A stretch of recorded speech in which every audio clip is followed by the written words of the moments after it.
All right, so thank you very much for coming tonight. We're really excited to share this project with everyone, and really importantly, get your feedback and get some more information from you about how you're experiencing flooding, other climate impacts in your neighborhood.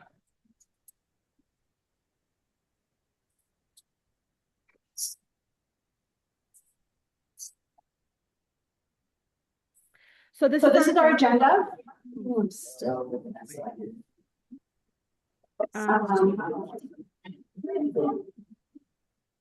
we're going to tell you about the project. We're going to talk about green infrastructure in Boston. Not sure how many of you know what green infrastructure is, so we're going to talk a little bit about that. We're going to talk about this project, which is funded through the state to help us collect information about flooding and identify strategies to address that. And we're finally going to talk about some concept designs and some ideas that we have for a particular neighborhood that has experienced flooding. So all participants online should be muted. And then once the presentation is over, we'll take questions and comments. For those of you participating online, if you could put your questions and comments in the chat, or when we get to the question and answer section, you can raise your hand using the reaction button at the bottom of your screen. So first, let me introduce the project team. So this is a joint effort among the City of Boston, Weston and Sampson Engineering, the three watershed associations in Boston, the Neponset River Watershed Association, the Charles River Watershed Association, and the Mystic River Watershed Association, as well as community organizations throughout the city. And they're listed here. And they've been instrumental in sort of getting the word out about the project and helping to collect the information necessary so that the city can be planning and identifying and prioritizing areas for green infrastructure. So should we introduce the project team who are here in the room now? Yes. So, so my name is Carrie Snyder. I'm the Managing Director for Community Resilience at the Neponset River Watershed Association. I'm going to pick on Anna next. Green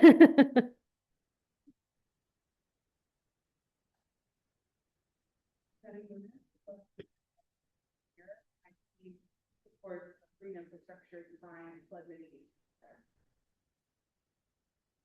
Good evening, everyone. I'm Ronnie Bosch with Weston Sampson. I'm Water Resources Engineer and the technical lead for this project.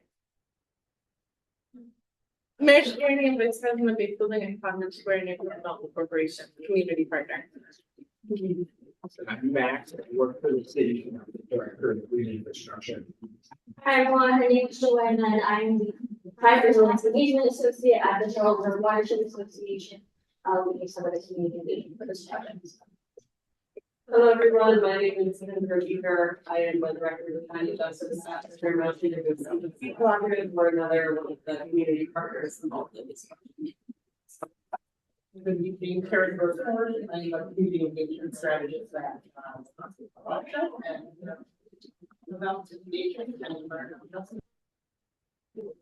and Karen's responsible for the awesome food we have here tonight.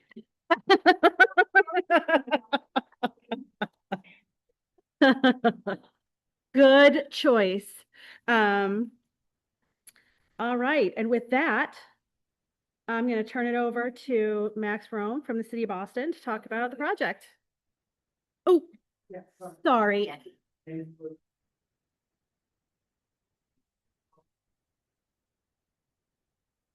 Thank you. I'm very sorry.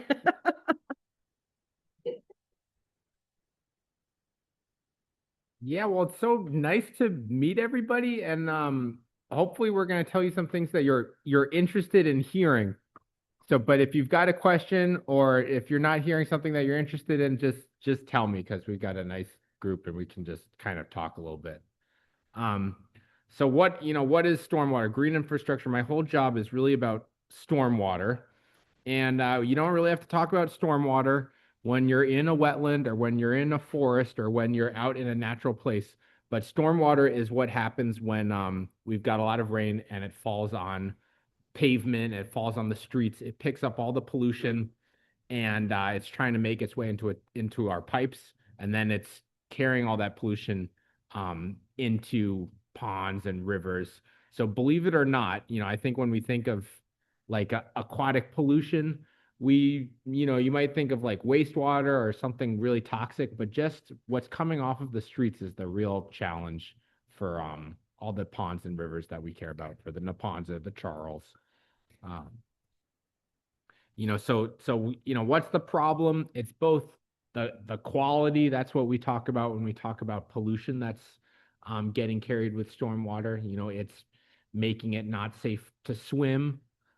It's making it so that we've got these toxic algal blooms sometimes.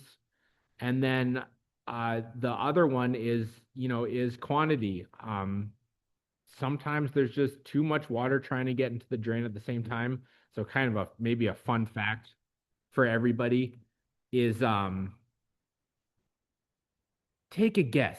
What do you think when people designed the city's sewers, what size storm do you think they were designed for? How many inches of rain? Big storm, little storm? What do you think, Earl? A small storm. Well, it's actually kind of impressive. They were designed for like a 10-year storm, but kind of in the 1960s. So, we know that these storms are getting bigger and bigger. And basically, the city of Boston's strategy is they don't want to go and dig up every street in the whole city and put in bigger pipes.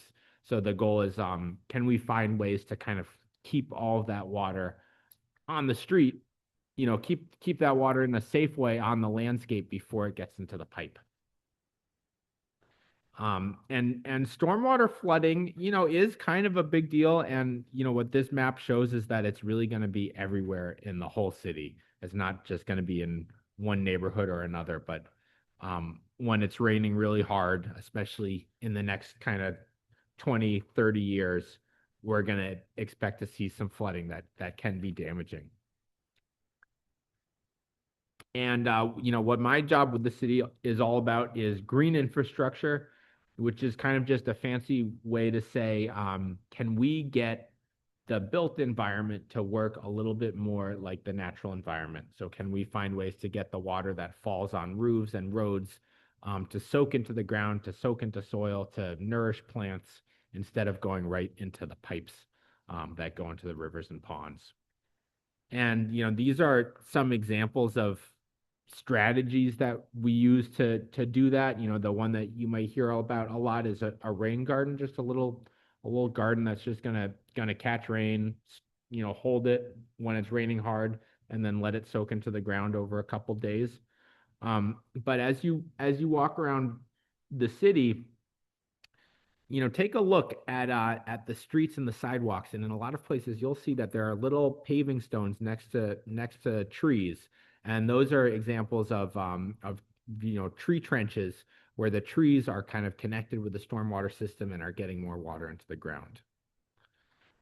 So the reason that I really like green infrastructure, and some other people here who I know are doing green infrastructure too, is co-benefits. When you build a pipe, it's good for moving water, but when you build a rain garden, it's also good for plants and animals, and it's good for making our city more beautiful and more livable. So that's what we're really focused on, is how can we kind of solve some of these stormwater problems in a way that makes our city better and delivers the best benefit. So I'm going to show kind of some just nice pictures of green infrastructure in Boston. You guys might know some of these spots. This is a rain garden at Franklin Field, Boston Housing Authority. This is kind of a classic little rain garden. It's got a curb. You can see that there's this little ramp for the water to run into it off of the street. And it makes a really nice garden in a place that there wasn't a garden before. This is in my neighborhood, Cassidy Playground in Brighton. Nubian Square, this is another like really, really classic, I think a really nice project. You can see the little cuts in the curb where that water can come in off the sidewalk. So you can just imagine all that water, instead of running right into the catch basin and kind of, fighting with the rest of the water coming off the city street, it's being held, it's watering these plants, it's beautifying our neighborhood. And then here's a project right in Mattapan Woods. It's an urban wild, but there's so much water trying to get in there at all times. So we've got to find some other ways to kind of let the water move into those wetlands without flooding the paths. So these are porous pavers. Right now you can see they're having a little bit of issues because there's just so much water coming off the city street. If you're interested in this, talk to me, because we're thinking about doing a little project to maybe remove some pavement and give a little bit more green space at the end of that road. Another urban wild project. And then can talk about some of the green infrastructure projects in Mattapan. So there's kind of a lot going on in Mattapan. I don't know if folks recognize some of these projects, but Cummins Highway, these Wood Ave safety improvements. Do people know about these projects that are happening? So these are both projects that are kind of driven by trying to do things to make the city streets safer, but green infrastructure comes in. We look at all those different intersections and we decide, okay, where would be the best place to catch some of this extra stormwater and get it into the ground? And then I think this bus shelter green roofs project is just pretty cool. So this is a little rendering of, some of the project components that are going to be in Cummins Highway. Another thing that we've been doing with the Office of Green Infrastructure is going out to all these places where there are these beautiful stamped brick median areas and retrofitting them so that they're actually doing something for the city. So I'll just take a second here and kind of show you guys what we did. You've got this big stamped brick area. It's not really connected to the roads. It's not really connected. It can't really get all that runoff. So we created 2 trench drains that bring water into that area, kind of dug it all out and planted it as, what we call like a gravel wetland. So this is, instead of adding to heat, instead of adding to noise, instead of adding to pollution, this is now kind of part of the solution. And there's an exciting opportunity at this site that we've been talking with Carrie about to maybe do even more and hopefully eventually kind of connect this to the Neponset. There you can see that trench drain. Big thing with green infrastructure is like, how does the water get in? This is another project on River and Wachusett Street, another one of these big, beautiful stamped brick intersections. And this is what it looked like over the summer. So that's green infrastructure. That's kind of the solution. And then I'm going to pass it over to Jenny to talk a little bit more about the project and why we're trying to get all this flood information. Yeah, please. Wrapped in that plastic is really one thing that we throw away. Everything else is plate, compostable, which is over here. And you can recycle. So we taking a zero, close to zero waste. Well, hi, everybody. I'm Jenny Moonen from Weston and Sampson Engineers. I know I introduced myself at the beginning of this, but I just thought I'd reiterate who I am. We're the engineering firm supporting the whole project team and helping with visioning and design for some additional green infrastructure, including a site here in Mattapan. So let's start with, how did we fund this work that we're doing? The state generously gave the city of Boston a very large grant, almost $500,000. And the city staff have also committed plenty of time to serve as match in their hours, as well as put city money in. And in the project, we are basically giving $90,000 of that total grant to the community partners through the 2-year work that we're doing. So we're grateful to the state for giving us this funding through the Municipal Vulnerability Preparedness Program.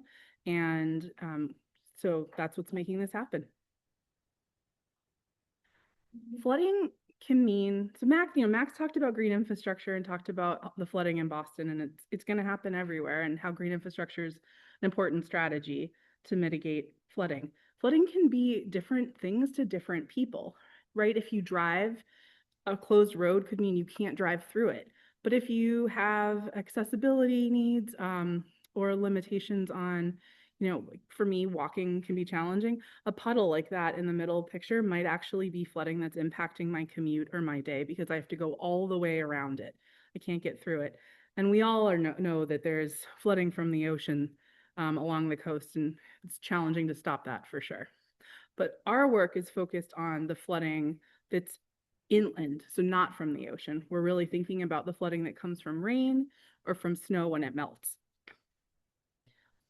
So our goal with this project was to start asking people what their experiences with flooding in Boston are. And we developed a survey to have people provide information on where does it flood, how long does it flood, how has it affected your life. And we've been collecting that for now about a year. And there's a link in the chat, I believe Anna's adding to those online. And those in the room, if you have your phone, you can scan the QR code and see what this little survey looks like.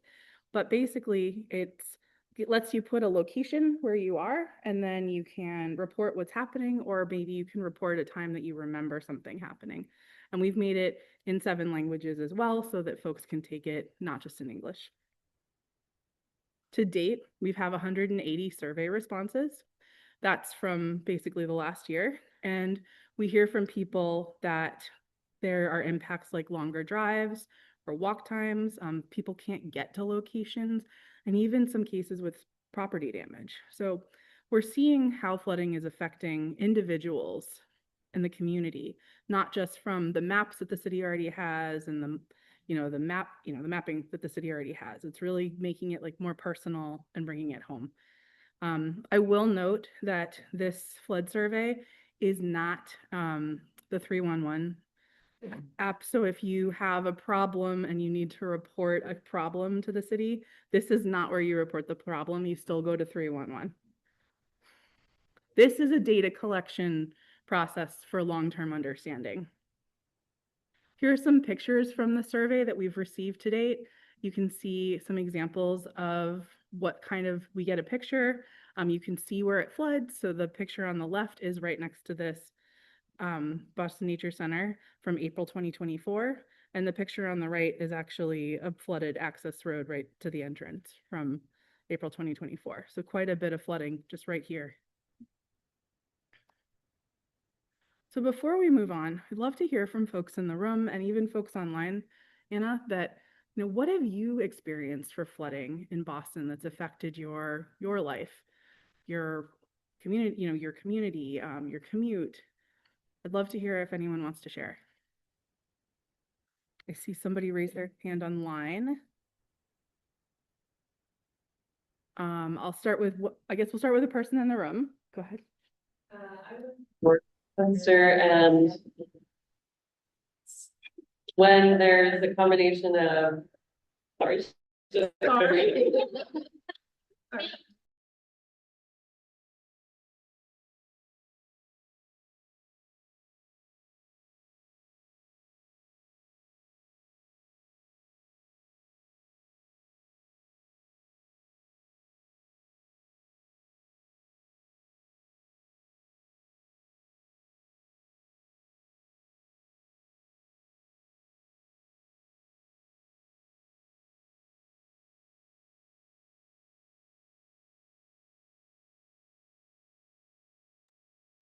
All the lanes. Sometimes it's just part of the lane, but then not really bottlenecks traffic. So that's an example that comes to mind for me.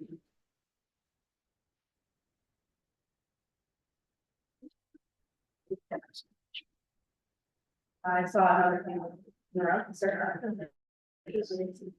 name is Earl Ball. A resident of, Mattapan for over 50 years. I lived at the back of the Mattapan, also the back of the graveyard at Almont. I am a part of the Mattapan Woods project that's going on. And where we live,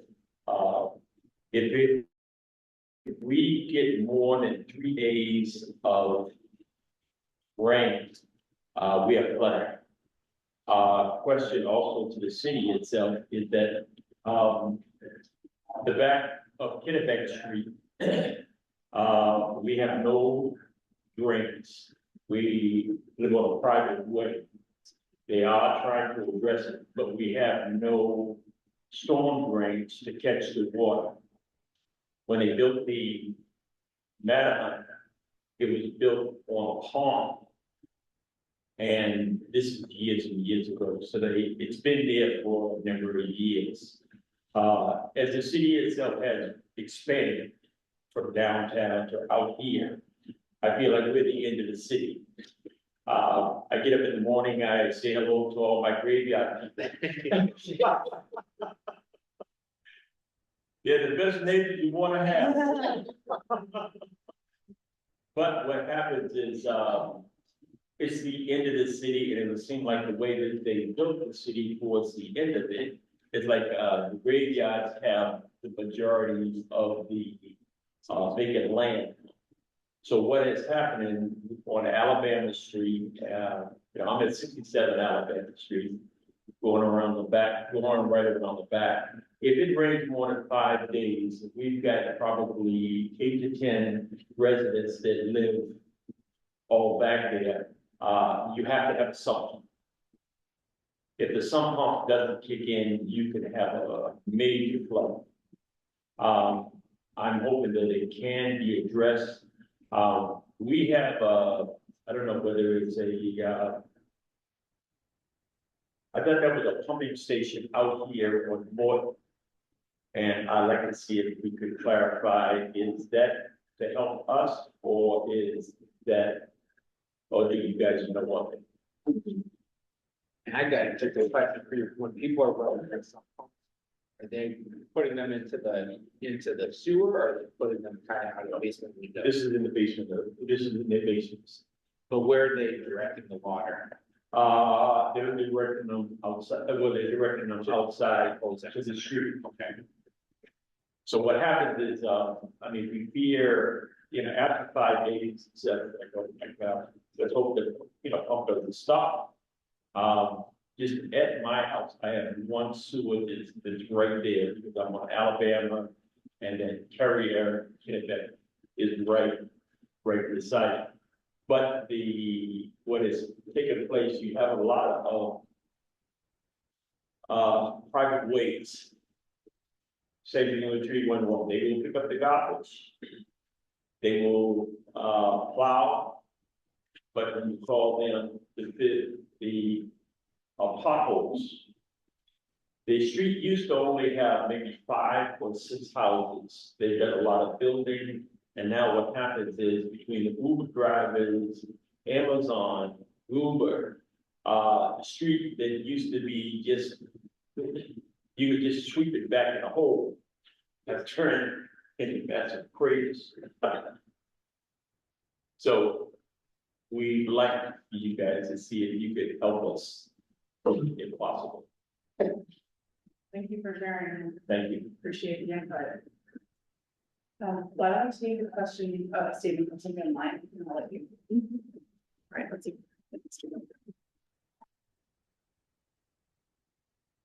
Share that.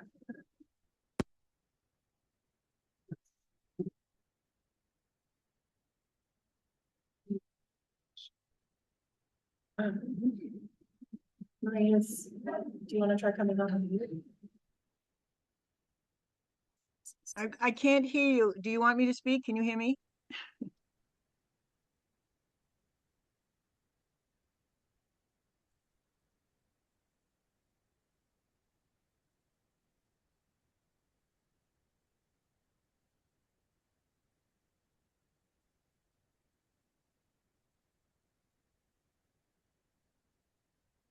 Okay, I guess I'm gonna talk then.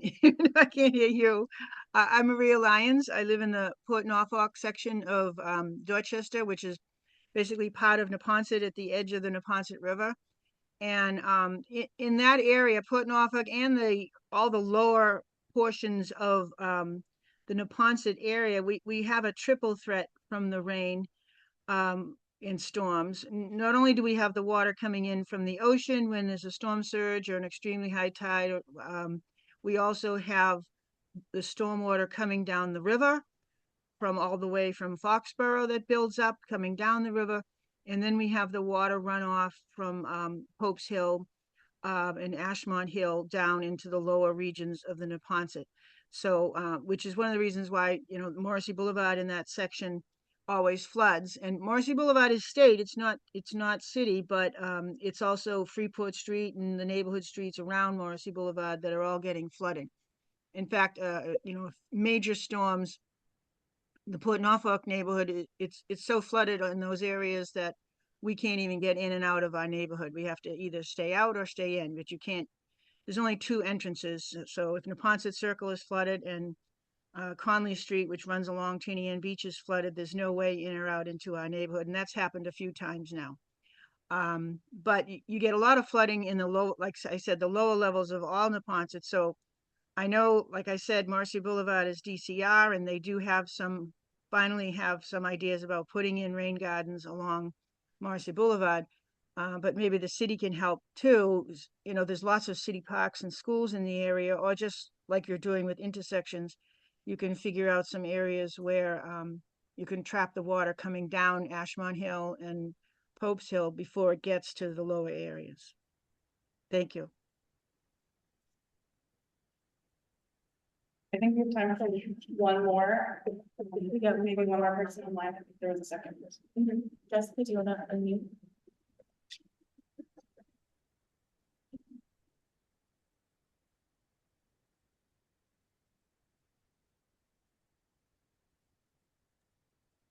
Can you guys hear me okay?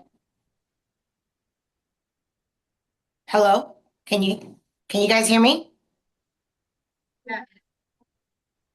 So my name is Jessica. I live in Mattapan. And I don't know if you guys heard about what's going on over on our end. We have a developer we have this beautiful tree canopy that's actually literally in my backyard. Beautiful wildlife, beautiful green trees. I mean, in the summer, you can feel the breeze sitting, in the backyard. They want to get rid of that tree canopy completely to put a soccer field. With everything that I'm hearing with the whole flooding, we're experiencing it as well. I know that some of my neighbors, they also have had flooding in their basement. I think a couple of months ago, we had, a week of rain. I couldn't even get into my car. My foot was like submerged into the water. I had to go in through the passenger's side. I mean, it was awful. And you see the scooters, you see the cars, they can't, as you said, you can't go through the water. But the developer wants to take away this tree canopy and he wants to build the soccer field, which is like about the size of 4 football fields. And so we have been, fighting tirelessly against this because, we believe, in having, our green space and just what that means, not only to us, but just to other people that are within my surrounding, community and how that affects people. So I think that this meeting is much needed. What you guys are experiencing, there are other parts of the city that are experiencing this as well and fighting. And again, I'm part of the 10 residents group here where I live. And I know that myself and Alana, we would love to talk to more of you if you guys are interested, because I believe that if we all believe in the same cause, I think that we're stronger together than we are individually. So thank you.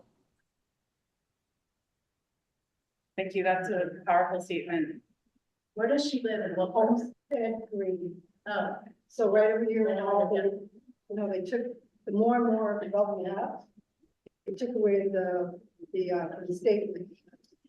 So there was originally a smaller group. It started over at Harvard Street and wrapped around. But with part of the problem when they first allowed the development was they did not look at the stormwater, they didn't look at the water. And so they realized over here, why so many of the Boston Nature Center trees were dying was because of the development that is directly adjacent. And now they want to consider a soccer field, which is next to the book school. Correct. That's what she's talking about. Correct. So we've been fighting tirelessly. I mean, even at the OADR level, we've been fighting, against this.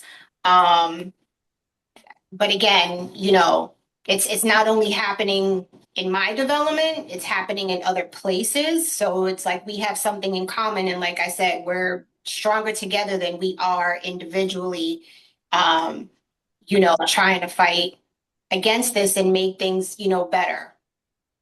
And some people don't like change. They like things to be, the same, but sometimes change, can be good.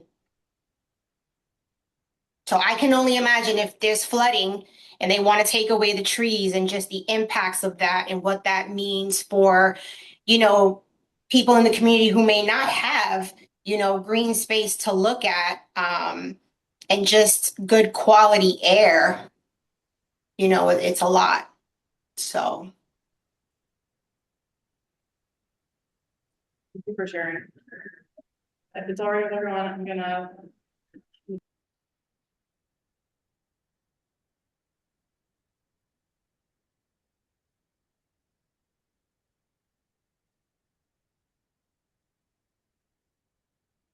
Oh, okay.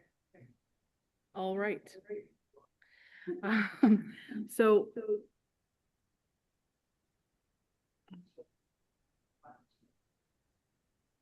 If I keep talking.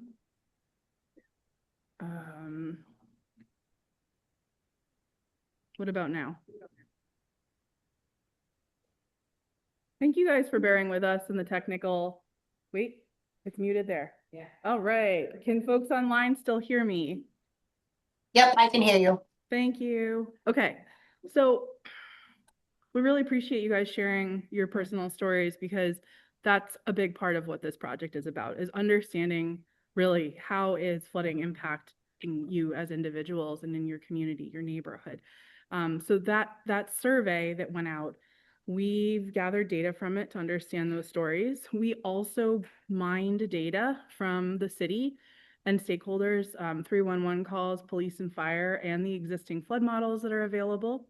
And we also looked at local and state resources, just to understand sort of spatially what's going on in Boston, where you can put green infrastructure. So we've put together this hotspot mapping, and this map is the result of the hotspot mapping across the whole city. And it has some bias in it, I will acknowledge. You guys are seeing, where it's darker red, you're seeing more reports, and where it's lighter, you're seeing less reports.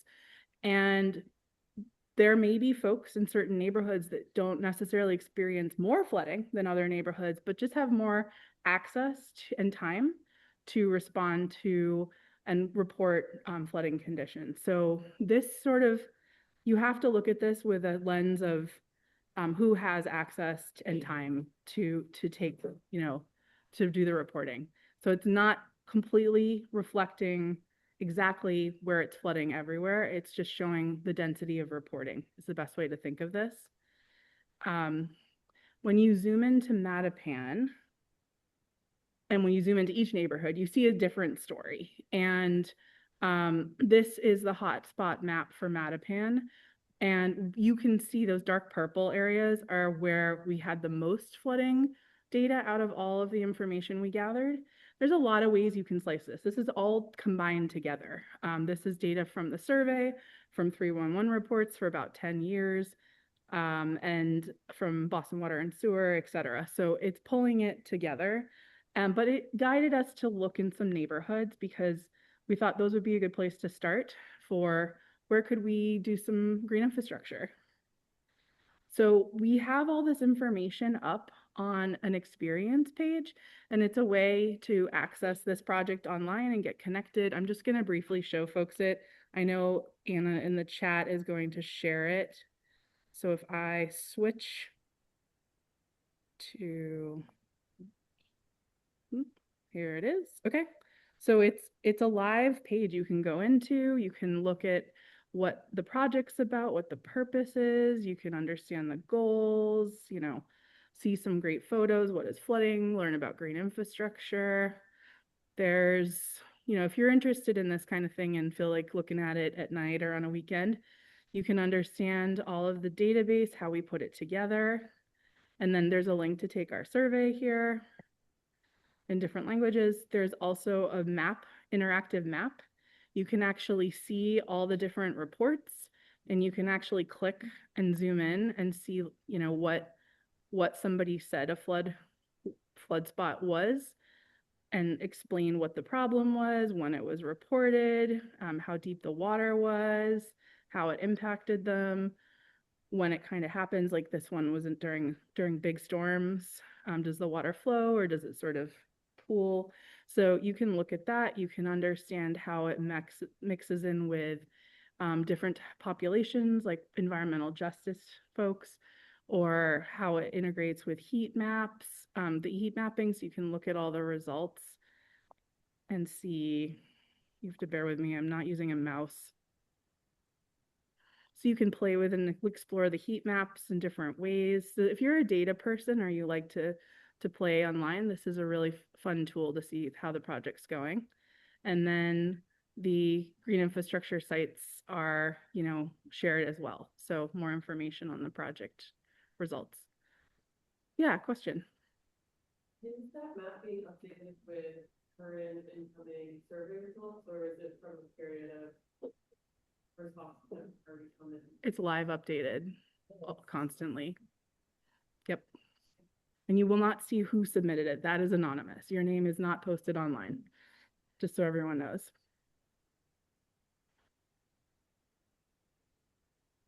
So from there, we did our heat mapping. We're still continuing to collect data from the community and folks who respond to the survey, and that's for long-term use by the city. But what we did is we basically looked at, okay, we want to diversify it across the city. We wanted to put it in one in each of the 3 watersheds that Carrie mentioned at the beginning, and sort of spread it across the city in some areas that had some of the most dense hotspots after we looked at each neighborhood individually. And so we got to 3 locations, one being in East Boston, one being in Brighton, and one being in Blue Hill intersection in Mattapan. And so really we're looking at Almont Street. And the map in the upper right, that image that has the purple blob in the middle, that's the heat map that we were using. And the yellow through it is approximately the project extent we're sort of exploring for this work right now.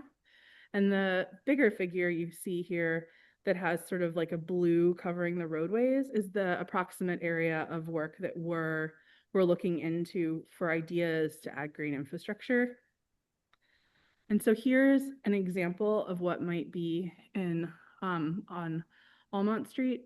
And this would be where, you know, we've looked at where water comes from, where it flows to. We've walked the site and looked at the roadway and the sidewalks. We think there's some space potentially for places to plant more trees and put in, Max talked about tree box filters, or some bioretention or rain garden areas as well. Maybe some permeable pavements on the sidewalks. Max was talking about that. So it's an idea. It's just a vision, and it's something that, you know, we'd love to hear from you guys if you have questions or ideas on this. But it shows you sort of what could be, what is possible. And here are some images of what the plantings could look like. They can be so varied.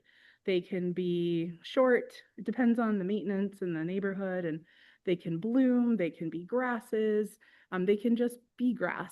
Sometimes that's the best for maintenance in certain locations. Sometimes it's better to have plants that need, you know, some weed whacking in the fall. Just depends on what the location wants and what the community sort of prefers. So with that, I'll turn it back over to Carrie to talk about how you can stay involved and what we're doing for the rest of the year. And we'll definitely have time for questions and discussion. All right. Thank you for bearing with us as we talk a lot about this, some of the technical aspects. But we are still looking for information about where you're seeing flooding. And again, it's your interpretation of what flooding is, you know, and how is it impacting your everyday life. We want to, you know, we'd love your help telling your friends and neighbors about this project, and having them fill out the survey, or, you know, sending an email to the city. We've got flyers. We'd love to know where we should post them to get some attention. And if you'd like to join us, if your community organization would like to join us, please just let us know, get in touch. So in closing, thank you for your help. We don't want to end it now. What we'd like is for everybody to engage in a discussion. If you are familiar with Almont Street, you know, what is it that you see there? What could you use help with? What would you like to, you know, how would you like it to look? Are there other issues, you know, that might be addressed through, you know, greening up the area? Are there other things going on in the neighborhood that we should be aware of as we're thinking about addressing the flooding in particular there? So, oh.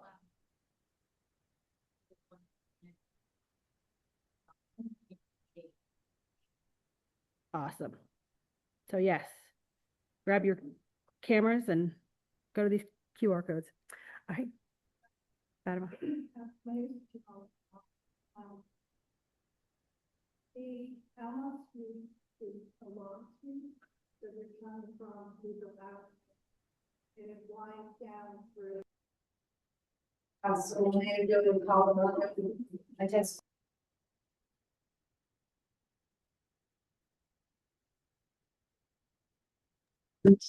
Right now, I'm looking at a certain part of it.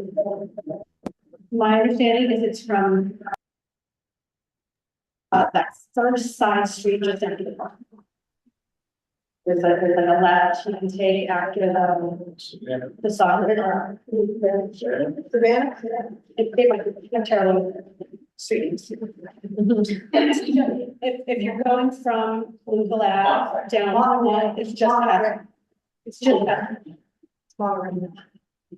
So the majority of the area that I think they're looking at is in front of the. Have you already surveyed the residents from the beginning to Monterey on the stretch? So I don't think a specific canvassing effort has happened. No, we haven't done a canvassing effort. If you think that's a meaningful thing, we should talk about that with the city. Yeah, this is kind of our first, like, introducing this idea for feedback. This is how we're starting to roll it out.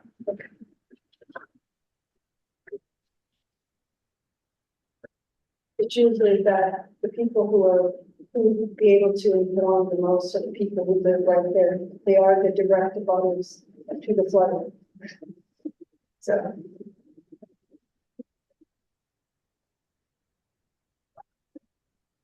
So what we have is in the area, I don't know how far, Monterey, I know where Monterey is. A lot of our streets are very short. So you have Colorado, Orlando, Alabama, and all that. Where I live, it's a wetland. It's deed and wetland area. So a lot of times you have to, it has no place to drain. I mean, I even look at the landscape, Alabama, like you have Almont, you have, Almont, First Street off it is Alabama, and then you go down a little bit farther, it's you get to Kennebec. So the whole land mass of what we have on how this here sits and how much area you're talking about. A lot of the old roads, a lot of trees, old trees,